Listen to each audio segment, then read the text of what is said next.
When I was growing up in Athens, my grandmother was always planning my wedding.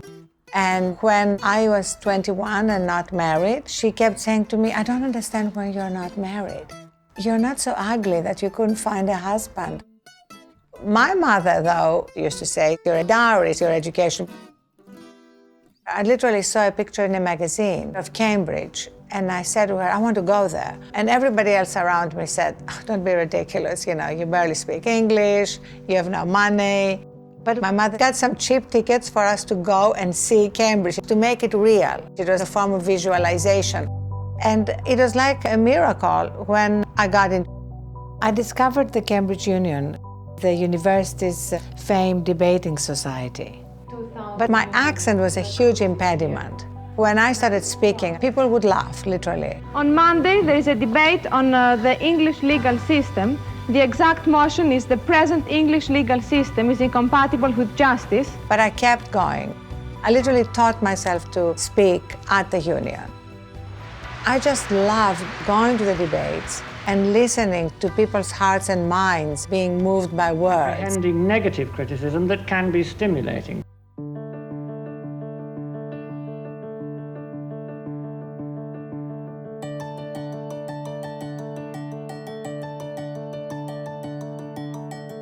I was 22 at the time. I had not thought of writing a book. The main point of The Female Woman is that we needed to give all women equal respect for the choices they made. Nobody expected to do as well as he did, but suddenly I had all these offers to write more books.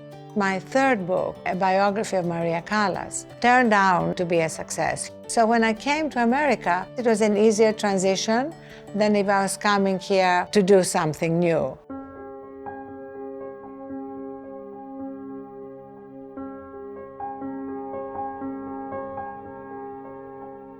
In 1997, we got divorced. It was a hard moment for the children, understanding what that meant.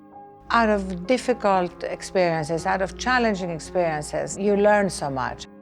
And I just wanted to get back to work.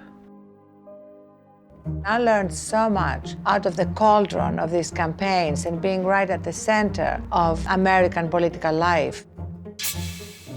I started writing a column, mostly on politics, but also on our culture. Ariainna Huffington, right over here. And then I was asked to give my opinions all the time. But that's the nature of politics. They're trying to make a big deal out of nothing. Yeah. But it's no more about religion than the Unabomber was about environmentalists. I don't think the problem is that the media is liberal. I think the problem is that the media is suffering from attention deficit disorder. And blogging became a new form of expression. And I loved how effective it was.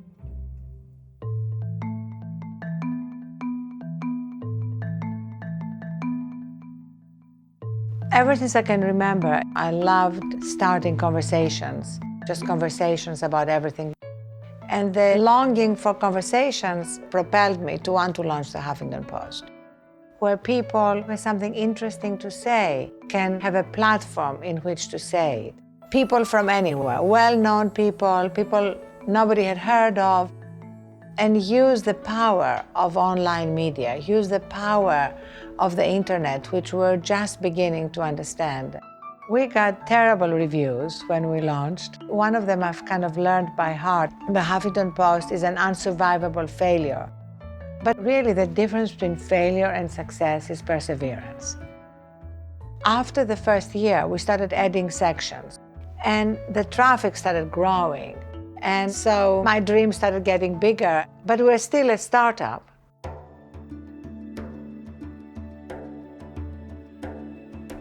We signed the deal during the Super Bowl, and it's really been amazing. All the things that I had dreamed of, growing internationally, growing our sections, growing in video. We won our first Pulitzer. It's like seeing that third child grow beyond my wildest dreams.